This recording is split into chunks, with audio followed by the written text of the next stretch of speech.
First and foremost, all praises are due to Yahweh Ba'Shem Yahweh Shai, Ba'Shem Rakak Wadash.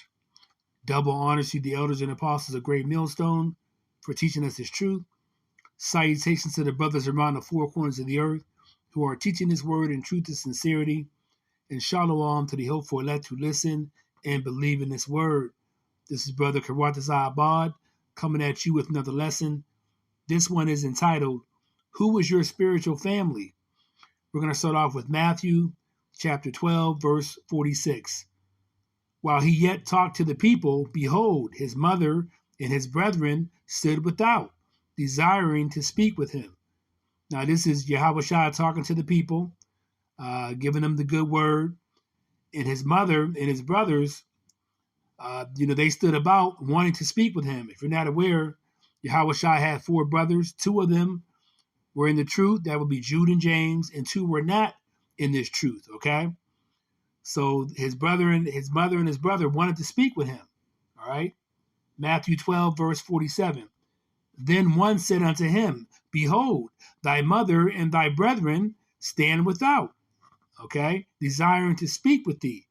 So somebody said, hey, man, your mother's here, your brother's here. Hey, they want to talk with you. This is Yahweh Shai, Matthew 12, 48. But he answered and said unto him that told him, Who is my mother, and who are my brethren? Matthew 12 and 49. And he stretched forth his hand towards his disciples and said, Behold, my mother and my brethren. All right. Matthew 12, and actually that was him saying, when it says he stretched forth his hand toward his disciples and said, Behold, my mother and my brethren. That's why the lesson is called, Who is Your Spiritual Family? He was pointing to the disciples, all right, and the people that were around him as his family, but his spiritual family. Of course, he had a physical family. He had sisters, brothers, a mother, and a dad, all right, obviously. But he's talking about his spiritual family, all right? And then he goes further. Matthew 12, verse 50. For whosoever shall do the will of my Father, which is in heaven, the same as my brother, sister, and mother. All right? So whoever does the will of my Father, that's my family. Meaning the interpretation would be my spiritual family. Okay? Let's get a precept. Let's go to James 1 and 22. All right? So whoever does the will of my Father, that's my family. So James 1 and 22. Let's see here. All right? Because we all have family, but all our family is not into this truth. Okay? Once you came into the truth as a Hebrew Israelite, many of us were excited to tell our family that, hey, you're the Hebrew Israelites, okay? Yahweh Shai is going to be coming back, to gather his elect.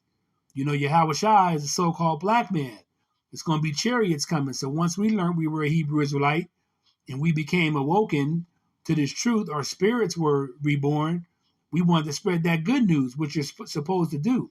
But many times the people closest to you are not going to heed the word. Often it's strangers that will heed the word before your family will. So let's continue on. Let's go to James 1 and 22. So he said, whoever does the will of my Father, James 1 and 22. But be ye doers of the word and not hearers only, deceiving your own selves. So once you hear this word, it ain't about just hearing it. You got to do it.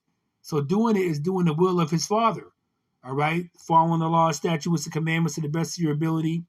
Rehearsing the righteous acts. All right? Loving your neighbor as thyself, the basic 10 commandments to the best of your ability. Having faith. Faith is a big one. All right? Having faith that Yahweh Shai is going to be coming back in those chariots. So it's all based on faith. All right? And as well as works. Faith with works. But faith is a big one, okay? But like it says here, James 1 and 22. But be ye doers of the word and not hearers only, deceiving your own selves. All right? Let's read on. James 1 and 23. For if any be a hearer of the word and not a doer, he is like unto a man beholding his natural face in a glass. Verse 24, for he beholdeth himself and goeth his way, and straightway forgetteth what manner of man he was. You see? You see? So it's like a man looking in the glass, seeing his reflection, and then walking away and forgetting what he looked like. So that's the same thing with this truth. It ain't just knowing that you're a Hebrew Israelite. You're supposed to repent, of course. Ask for forgiveness for your sins. Convert, change your ways, put off the old man, put off your old ways, and convert, return back to the Lord. But once you do that, you got to be consistent. You got to do what he says. You got to do Sabbath. Once you learn things, you do better. Once you hear something, you have to do it. You have to follow through with it. All right? Once you learn the name of Yahweh, the Most High, and Yahweh Shai, you have to call on the correct names. You can't call on Jesus Christ. Once you know you have to get a beard as a man, you get a beard. Once you know as a woman, you got to get a head wrap and you got to wear a dress. And this all comes with faith. As you build your faith up, as you build your knowledge base up, and you learn more, then all this starts to come together. Little by little, you start piecing things together. But you can't leave any stone unturned to the best of your ability. Okay? If you know that you have to do it, you got to do it. Point blank. Just like when I learned this truth, it took me a while. I took notes. I gathered up notes. I kept reading scriptures. But eventually, the brothers from Great Millstone, particularly the elders and apostles, always stress, once you learn this, eat the whole roll, then you got to preach the gospel and do the good news. Preach the good news. You got to contribute to the work, to the ministry. All right? Okay, because the harvest is ready, but the workers and laborers are few. So you got to be a laborer once you learn this truth. You got to contribute. You got to help with the harvest. All right? You got to help to try to gather the elect to the best of your ability. Let's continue on. Let's get another precept. Let's go to what I have here is John, the 15th chapter. We got John 15. John 15, verse 10. John 15, verse 10.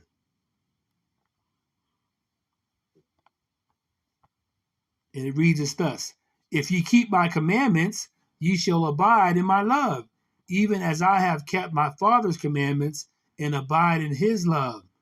So you see what Yahweh Shah was saying, keep my commandments, and you'll abide in my love, even as I have kept my Father's commandments and abide in his love. So it's a chain of command, essentially. All right? It's a chain of command. Let's see what that what I have here. Let's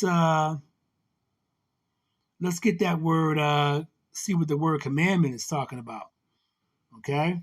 But it is a chain of command. It's Yahweh, Yahweh Shai, and then it's you. Okay? The men of the Lord, then it's the women of the Lord. So there is a chain of command. Let's see what commandments is stating. This is the Greek translation of commandments. Strong's G 1785. Entale. Okay, let's see what it had. An order, command, charge, precept, injunction. So it's an order. Okay, so the commandment is giving you an order. Do this. Okay, love thy neighbor as thyself. Don't commit adultery. Don't lie. Don't steal. Do my Sabbath. All right, a commandment, a prescribed rule in accordance with which a thing is done. Okay, precept relating to lineage of the Mosaic precept concerning the priesthood. All right. So it's a command, it's a charge. So I command you to do this. I order you to do this. So Yahweh Shai is ordering you to do this because he's following the orders of Yahweh. So there's a chain of command for these commandments as well. John 15, let's go to verse 12. This is my commandment, that ye love one another as I have loved you. So that's a big one because that covers a lot. If you love one another, then most likely you're going to not violate the commandments because you're not going to commit adultery, with your brother's wife. You're not going to steal from your brother or sister. Okay, you're not going to lie, bear false witness. You're going to honor your mother and father. Okay, so most likely, if you love one another, you're gonna follow the commandments. You're not going to err. so to speak. But that's a big one. John 15, verse 12 again. This is my commandment, that ye love one another as I have loved you. You know, I loved you and I laid down my life for you. Or he's saying here, I'm going to lay down my life for you. John 15, verse 13. Greater love hath no man than this, that a man lay down his life for his friends. So Yahushua laid down his life for his friends. That includes you, because you've come into this truth. It resonates with you. You've been with Yahushua before the foundation of the earth, because you're part of the hope for elect. And hopefully you're part of the elect. But you've been with Yahushua. So he came down, he laid down his life for you, for his friends. John 15, verse 14. Ye are my friends, if ye do whatsoever I command you. You see? So if we do what Yahushua commands us, then we are indeed his friend. Okay? He's like he said, do whatsoever I command you. All right? So this makes up the spiritual family. Those of us that are getting in line, that are doing our best to rehearse the righteous acts, that are doing what Yahushua commands of us, as Yahweh commands of him. So if we follow Yahushua's way, then you're going to be in line, because that's the main thing he said. Love me, love your neighbor, okay, your fellow man as I have loved you. That's a big one. Okay, so do as I command. So that makes up your spiritual family. You have a physical family, but you also have a spiritual family, like Yahushua said, whoever does the will of my Father. All right? Let's continue on. Let's go to another precept. Let's go to, this is the last precept, I believe, Luke 11. Luke chapter 11. And we're going to go to verse 27. Luke 11 and 27. Luke 11, verse 27.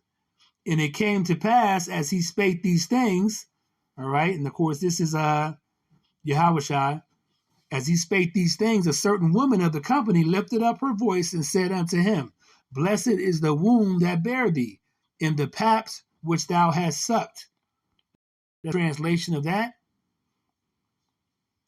I mean, I know what it's saying, but I just want to make it a little more clearer. Sorry about that. Got the wrong thing there. Translation comparison. This is the NLT of Luke 11:27. As he was speaking, this is Yahushua, a woman in the crowd called out, God bless, Father, bless your mother, the womb from which you came, and the breast that nursed you. All right? So she's saying, bless your mother, the womb from which you came, and the breast of your mother that nursed you. Okay, this woman said this to Yahushua. Let's read on. Let's go to 28. Luke 11 and 28. This is Yahushua's reply. But he said, Yea, rather, blessed are they that hear the word of Yahweh and keep it. You see? So you're blessed if you hear the word and you keep it. Not just be hearers of the word, but doers of the word. And that's why he told those gentlemen that, hey, whoever does the will of my Father, that's my mother, my mother, my father, okay? My sister, my brother, that's my brethren, that's my family, my spiritual family, okay? Whoever does the will of my Father. In the spiritual family, those are the ones that are going to be part of the elect, that are going to get beamed up in the chariots on the day of the Lord. That's coming very, very soon. Some things have to line up, but we know we're in the season. We know we don't have long. All right? So on that note, I hope this lesson was edifying, and I want to give all praises to Yahweh Ba'ashem Yahushai, Ba'ashem Rakak Wadash. Shalom.